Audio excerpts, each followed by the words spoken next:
ఒక కుర్రాడు ప్రతిరోజు స్కూల్ కి వెళ్తానని ఇంట్లో అబద్ధం చెప్పి ఊరి పక్కన ఉన్న మైదానంలో స్నేహితులతో కలిసి రోజంతా క్రికెట్ ఆడుతూ ఉంటాడు.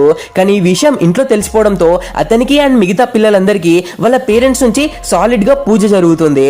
ఆ తర్వాత అతన్ని సరిదిద్దడానికి అమ్మ ఒక ప్రైవేట్ ఇంగ్లీష్ మీడియం స్కూల్లో అడ్మిషన్స్ ఇప్పిస్తానని చెప్తుంది.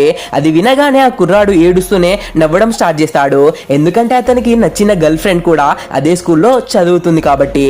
అనుకున్నట్టే కొత్త ఇంగ్లీష్ మీడియం స్కూల్లో మొదటి రోజు అడుగు పెడతాడు.